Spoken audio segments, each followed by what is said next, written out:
It's Dave again, Display Fireworks One. We're here at Rob's house. He was nice enough to show us his firecracker collection. Now we're going to look at another collection he has for something different since I made the trip. And Rob's going to tell us about a character called Ultraman. Go ahead, Rob. Anyone who's cool knows Ultraman. Ultraman was made in 1966, and this was the main character, Hayata.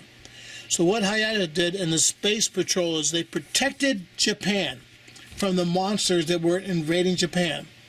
So what happened was whenever some of the monsters would come and invade Japan, Hayata would get what he calls the beta capsule.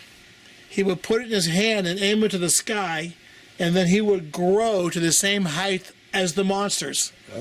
So the whole show every day, it was on 5 days a week, was about him fighting all these different monsters. And of course, Ultraman always won. What year was this, Rob? 1966, but for anyone that's remotely interested, you should look at YouTube. There'll be episodes there. And for a sci-fi show, it was really a lot of fun. So it was Japan's version of Superman, I guess. Yeah. And what happened was near the end of every week, Ultraman, a.k.a. Hayata, would come back down to Earth again in his normal size. Our size, 6 foot tall or whatever it may be. Yeah. And he would be part of the Space Patrol. So they would always get phone calls, hey, there's a disturbance here in the island, and there's this or there's that, or there's a monster attacking some of the buildings. And these are all the different monsters. Ultraman is such a part of Japanese culture, by the way, that here we are in the year 2024. You can still find Ultraman's presence and all these monsters for sale all throughout Tokyo. Wow. Mostly, the antique toy shops. Yeah. But Ultraman had spun off into several different series. But Ultraman is so popular there. Here we go. Even one of the video games, Dave, Super Nintendo, they made an Ultraman video game.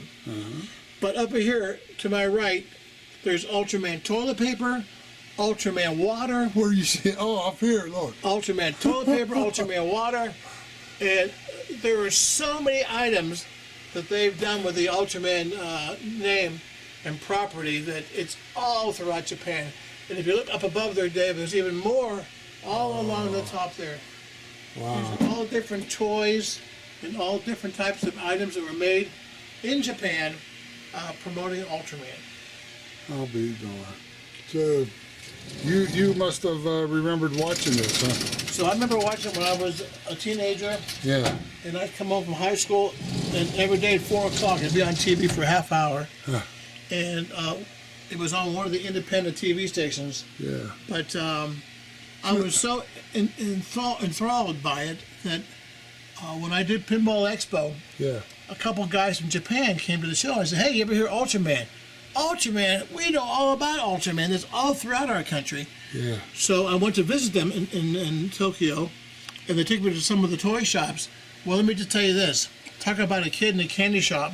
I bought more stuff there. I lost my mind because I'm just a collector at heart. Yeah. And as you can see, these are all the different Japanese monsters that fought Ultraman.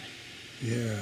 He didn't have to fight Godzilla. No, that was a whole different license and so forth. But a lot of good memories with Ultraman. That's great. Well, we're going to get a little shot of what you got. Are you into buy, trade, marketing any of this? Or you pretty much have it all, huh? I think I pretty much have it all, but Okay. you never know.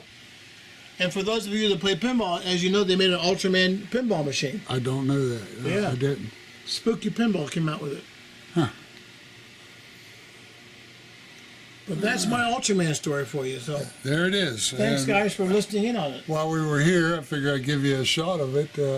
You know what's funny? I told Rob there was an older cartoon, not related to this at all. It was called Tobar the Eighth Man, like the eighth man.